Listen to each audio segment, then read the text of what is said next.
फिर mister Enver बड़बड़ाते हुए जाने लगते हैं और कहते हैं कि अगर कोई मुझे ऐसी हालत में देखेगा तो फिर पता नहीं क्या होगा। तो उसके बाद वो लगातार दरवाज़ा खटखटा रहे थे। तो फिर मिस्टर यूसुफ बड़बड़ाते हुए आते हैं कि इतनी सुबह सुबह कौन है जो डिस्टर्ब कर रहा है, और दरवाज़ा खोलते ही वो बहुत ही अजीब निगाहों से ऊपर से नीचे तक मिस्टर एनवर को घूरने लगते हैं। तो गाइस यहाँ पर बात ये है कि उन्होंने सिर्फ लेडीज टॉप ही नहीं पहना था बल्कि लेडीज स्लीपर्स भी पहन रखी थी।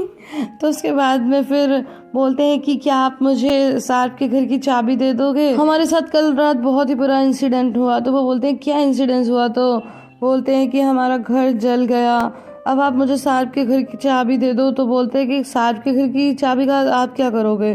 तो बोलते हैं देख नहीं रहे मेरी हालत, मैं वहाँ जाकर कपड़े लूँगा। तो फिर मिस्टर यूसुफ बोलते हैं कि सार्प के कपड़े तो आपको आएंगे ही नहीं। तो बोलते हैं कि अरे आप कैसी बातें कर रहे हो, अभी जो मेरी हालत है उससे तो बेटर ही रहेगा। तो बोलते हैं अच्छा हाँ मैं लाता हूँ। फिर बोलते हैं अरे चाबी तो मेरे पास है ही नहीं। तो बोलते हैं तो फिर कहाँ है चाबी। बोलते हैं आरिफ के पास है। तो आरिफ कहाँ है, आरिफ पहाड़ों पर गया है। कहते हैं क्या। तो बोलते हैं सुबह सुबह दिमाग ख़राब मत करो, मुझे क्या पता कहाँ गया वो लड़का, और दरवाज़ा बंद कर देते हैं। तो मिस्टर एनवर जाने लगते, कहते हैं कि कितना ज़्यादा रूड है आदमी, वैसे कह रहे हो कि मेरा घर जल गया और उसने मेरे ऊपर दरवाज़ा बंद कर दिया। और ऐसे सब बोलकर वो घर आते हैं और घर पे भी कहते हैं कि वो ये भी तो कह सकते थे कि आप मेरे से कुछ कपड़े ले लो, लेकिन उन्होंने एक बार भी नहीं कहा। और मुझे तो विश्वास ही नहीं होता कि आरिफ जैसे लड़के के ऐसे पिताजी हैं। तो शीरिन बोलती है कि उसके पिताजी बिल्कुल वैसे ही हैं जैसा वो डिजर्व करता है। तो मिस्टर एनवर बोलते हैं कि तुम ऐसा क्यों बोल रही हो।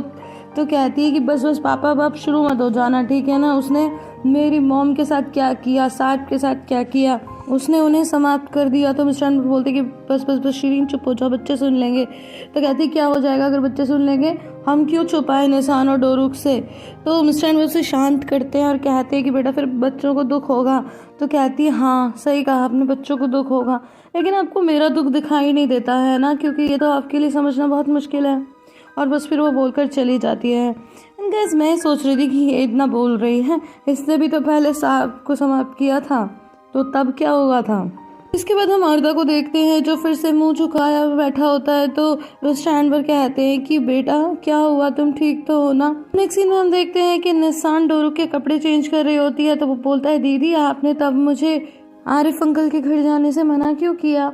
तो कहती है तुझे याद नहीं है मौसी ने पिछली रात क्या बताया था। तो बोलता है नहीं मैं तो भूल गया। तो कहती है कि उन्होंने बताया था कि आरिफ अंकल ने मेरे पापा को और नानी को समाप्त कर दिया है। अब नेक्स्ट सीन में देखते हैं कि बाहर कपड़ों पर आयरन कर रही होती है और तभी वहाँ पर फिर फजली आ जाती हैं और कहते हैं कि ये कुछ कपड़े तो हम अगले हफ्ते कर लेंगे, लेकिन बाहर बोलती है नहीं मैं अभी कर देती हूँ, वैसे भी मुझे आयरन करने की आदत है। फिर बातों बातों में मिस फजलियत पूछती है कि तुम्हारे पापा कैसे हैं। बोलती है पापा। वो बोलते हैं हाँ मिस्टर एनवर कैसे हैं। तो वो बोलती है हाँ एक्चुअली वो मेरे रियल फादर नहीं हैं। तो बोलती है ओ सॉरी मुझे पता नहीं था। बोलती है नहीं ऐसी कोई बात नहीं है, वो मेरे रियल फादर जैसे ही हैं, बेचारे बहुत ही दुखी हैं, उनका घर जल गया। बोलती क्या। बोलती है हाँ उनका घर जल गया, इसलिए तो आज मैं बच्चों को उन्हीं के पास छोड़ के आई हूँ, वहाँ पर वो और मेरी बहन रहते थे।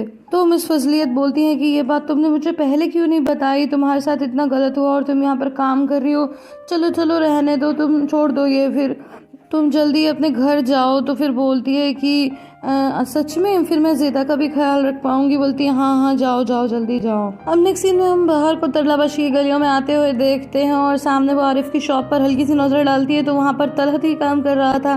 फिर वो सीधा ज़ेदा के घर जाती है और कहती है कि चलो ज़ेदा फटाफट तैयार हो जाओ। तो बोलती है तुम इतनी जल्दी कैसे आ गई। तो बोलती है कि मिस फजलियत ने मुझे जल्दी भेज दिया और उन्होंने कहा कि जाओ अपनी फ्रेंड को पहले हॉस्पिटल में जाके दिखाओ। ये सुनकर ज़ेदा बोलती है सच में ये तो कमाल हो गया, उन्हें आप तुम्हें देखते ही मानवता सूझ गई। तो कहती है हाँ ठीक है अब जल्दी तैयार हो जाओ, चलो चलो हम चलते हैं। लेकिन बोलती है नहीं मेरे उठने की हालत नहीं है, और वैसे भी मुझे तो यकीन ही नहीं आ रहा कि उन्होंने कैसे भेज दिया। वो कई बार बाहर कहती है कि चलो चलो, लेकिन वो हर बार मना करती है कि मुझसे नहीं उठा जा रहा। तो तभी बाहर की नज़र सामने की वॉल पे पड़ती है जहाँ पर अर्दा की बहुत सारी फोटोज लगा रखी थी ज़ेदा ने। तो तभी बाहर बोलती है कि हम जल्दी हॉस्पिटल चलते हैं और फिर वहाँ जाकर हम मिसेस जाले से कहेंगे कि वो तुम्हारा DNA टेस्ट कर दे।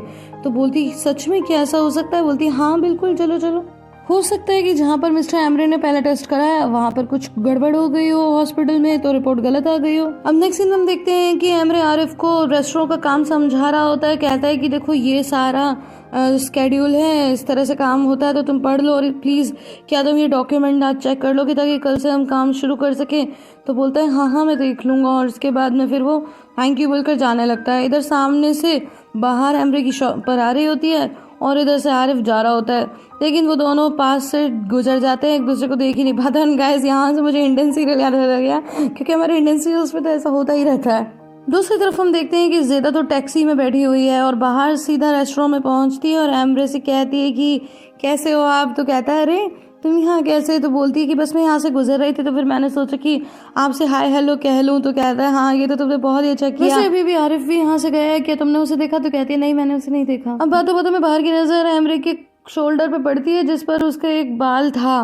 तो फिर वो बोलता है कि चलो बैठकर कॉफ़ी पीते हैं। बोलती नहीं मैं थोड़ा जल्दी में हूँ, मैं बस आपको थैंक यू कहना चाहती थी। ऐसा बोलकर वो जल्दी से गले लगा लेती है और कहती है तो फिर मैं अब चलती हूँ, मुझे देर हो रही है। बस यही बता रही थी ना, आपको तो पता ही है घर के हालात, बस वही सब बता रही थी मैं आपको, चलती हूँ अब। फिर जल्दी से वो वहाँ से चली जाती है दौड़ कर एकदम। फिर जब वो टैक्सी में बैठती है तो टैक्सी वाला बोलता है कि मैडम आपने इतनी देर लगा दी, कितनी देर से मैं यहाँ वेट कर रहा हूँ। तो वो बोलती है बस सॉरी भैया। तो ज़ेदा तो है ही, बाहर को कोई कुछ बोले तो वो कहाँ सुन सकती है। तो वो बोलती है ये क्या बात हुई, ये कोई मशीन है क्या, आने में टाइम नहीं लगता। लेकिन बाहर उसे रोक लेती है कि ठीक है हमारा काम हो गया, देखो मुझे बाल मिल गया। बोलती है हाँ। फिर वो टिश्यू पेपर निकाल के देती है बाहर को कि जल्दी से इसमें रख लो, तुम तो एकदम शेरनी हो शेरनी। एंड गाइस लास्ट टाइम मैंने आपको गैस करने के लिए कहा था, तो आप में से कुछ लोगों ने लिखा था कि या तो शीरीन ने कोई गड़बड़ की होगी या फिर एमरे की मॉम ने कुछ गड़बड़ की होगी, लेकिन अभी तक किसी ने सही आइडिया नहीं लगाया। गाइस मैं आपको एक और हिंट देती हूँ कि ना तो शीरीन ने कोई गड़बड़ की है और ना एमरे की मॉम में। एकदम आउट ऑफ द बॉक्स सोचिए, और बस मैंने आपको जैसे पहले भी कहा है कि जो रीज़न है वो बहुत ही पेनफुल है। आखिर क्या हो सकता है, मुझे आप सभी इस बार कमेंट करके ज़रूर बताइए और ज़्यादा से ज़्यादा शेयर कीजिए इसको, ताकि हमारा चैनल बड़ा हो सके और ज़्यादा लोग हमसे जुड़ सके। आप लोग बिल्कुल भी मत शर्माइए, एकदम खुल के कमेंट कीजिए। और अगर अभी तक आपने चैनल को सब्सक्राइब नहीं किया है तो चैनल को भी सब्सक्राइब कर लीजिए and hit the bell icon so that आपको वीडियोस की नोटिफिकेशन मिलती रहे और मुझे मेरी वीडियो लाने की मोटिवेशन। अब हम रात के वक्त आरिफ को तरलावाशी लौटते हुए देखते हैं, तो उसके शॉप के बाहर तलहत बैठा होता है और तलहत कहता है कि भाई 1 मिनट बात करनी है। और कहते हैं कि देखो मैं एक टफ गाय हूँ और मुझसे ये शॉप वॉप का काम नहीं हो पा रहा, ये कॉफ़ी वॉफ़ी का मैं नहीं कर पाऊँगा, प्लीज़ मुझे माफ़ कर दो, हमें कर्ज़ा चुकाने के लिए कोई और रास्ता ढूंढ लेंगे। तो कहता है हाँ ठीक है कोई बात नहीं, हम कोई और रास्ता ढूंढ लेंगे, तुमसे नहीं हो पा रहा तो कोई बात नहीं। तो इतने में विंडो से उसे मिस्टर एनवर देख लेते हैं और मिस्टर एनवर उसे आवाज़ लगाते हैं और फिर कहते हैं कि आरिफ बेटा क्या 1 मिनट ऊपर आ जाओगे, मुझे तुमसे कुछ ज़रूरी बात करनी है। तो कहते हैं हाँ अंकल मैं आ रहा हूँ। तो फिर तलत कहता है कि भाई आप मुझसे नाराज़ तो नहीं है ना। तो कहते हैं नहीं नाराज़गी की क्या बात है, तुमसे काम नहीं हो पा रहा तो कोई बात नहीं, तुम टेंशन मतलब हम कोई ना कोई और रास्ता ज़रूर ढूंढ लेंगे। फिर आरिफ मिस्टर एनवर का डोर नॉक करता है तो निशान जिद कर रही है मैं दरवाज़ा खोलूंगी, दौड़ कर जाती दरवाज़ा खोलती है। लेकिन जैसे ही वो आरिफ को देखती है तो आरिफ बोलता है हेलो बेटा। लेकिन गाइस निशान एकदम से आरिफ के मुंह पर ही दरवाज़ा बंद कर देती है। उसके पीछे पीछे मिस्टर एनवर भी आते हैं और बोलते हैं कि बेटा तुमने दरवाज़ा क्यों बंद कर दिया। फिर वो दरवाज़ा खोल के देखते हैं तो आरिफ होता है। तो आरिफ से बोलते हैं कि निशान ने ऐसा दरवाज़ा क्यों बंद कर दिया, क्या उसने तुम्हें देखा नहीं। तो ऑफ कोर्स आरिफ का तो मुंह उतर चुका था। फिर आरिफ बोलता है कि देखा उसने, क्यों नहीं देखा। तो बोलते हैं कि शायद कोई गेम खेल रही होगी, बच्ची है ना। तो बोलता है हाँ शायद। तो मिस्टर एनवर से बोलते हैं कि क्या तुम मुझे ऊपर के घर की चाबी दे दोगे, मैं कुछ कपड़े देख लूँगा पहनने के लिए। तो आरिफ बोलता है कि आप कहो तो मैं नीचे से आपके लिए कपड़े ले आऊँ। तो बोलते हैं नहीं बस तुम ऊपर का दे दो। और एक बात, क्या मैं घर का अरेंजमेंट होने तक उस घर में रह सकता हूँ। बेचारा साहब तो ऐसे किराया भर के चला गया जैसे उसे पता था कि आगे क्या होने वाला है। तो तुम्हें कोई दिक्कत ना हो तो मैं ऊपर रह लूँ कुछ दिनों तक। तो कहते हैं कि हाँ वो तो आपका अधिकार है, आप रह सकते हैं, मैं पापा से बात कर लूँगा। एंड गाइस मैं आपको यहाँ पर बता दूं कि बीच बीच में आरिफ घर के अंदर झांकता रहता था क्योंकि उसे ऐसा लगता था कि शायद निशान आएगी, बोलेगी, कुछ कहेगी। एंड गाइस मैं यहाँ पर आपसे एक बहुत ही इंटरेस्टिंग बात शेयर करना चाहती हूँ कि मैंने कई बार जो टर्किश पीपल थे उनके कमेंट्स पढ़े कि वो कैसे सोचते हैं। तो गाइस मैं बहुत ही ज़्यादा हैरान हो गई क्योंकि अक्सर वो लोग बोलते हैं कि बहार बहुत ही ज़्यादा सेल्फिश है और निसान तो बहुत ही ज़्यादा इरिटेटिंग है। गाइस मुझे तो ऐसा बिल्कुल भी नहीं लगता, क्योंकि हम अच्छे से जानते हैं कि बहार कितनी ज़्यादा गरीबी से गुजर रही है। इसके बाद भी वो हमेशा दूसरों के बारे में सोचती है, क्योंकि वो ज़ेदा को अच्छे जीवन की ओर लेकर आई, उसी ने उसे हिकमत से छुड़ाया और बहार की दोस्ती के कारण ही तो येलिस ज़ेदा के साथ रह पाई, मुश्किल वक्त आराम से काट पाई। यहाँ तक कि जब सेम जॉब येलिस को मिल जाती है तब भी बहार बिल्कुल बुरा नहीं मानती, जिसके लिए वो खुद इंटरव्यू देने गई थी। हाँ, ये बात बिल्कुल सच है कि कभी सीरियल में उतनी इम्पोर्टेंस येलिस के बच्चों को नहीं दी गई जितने बहार के बच्चों को दी गई। हालांकि येलिस ने अपना पूरा का पूरा जीवन बहार के ऊपर न्यौछावर कर दिया, लेकिन उसके बाद भी उसके बच्चों के साथ कुछ खास जस्टिस होता हुआ नहीं दिखाया। और अभी जब वो अपने पिता के साथ हैं तो हम नहीं जानते कि वो किस हालत में होंगे, जबकि उनकी माँ तो अब जीवित ही नहीं है। और वहीं अगर मैं निसान की बात करूं तो वो तो मुझे बहुत ही प्यारी और बहुत ही सेंसिटिव बच्ची लगती है, क्योंकि वो अपनी माँ का दर्द बिना कहे समझ जाती है। वक्त से पहले ही वो बड़ी हो गई, वरना उसकी उम्र के बच्चे कितनी जिद करते हैं, कितना कुछ मांगते हैं, लेकिन वो हमेशा एडजस्ट करती है और अपने भाई को भी समझाती है। तो फिर वो इरिटेटिंग कैसे हुई?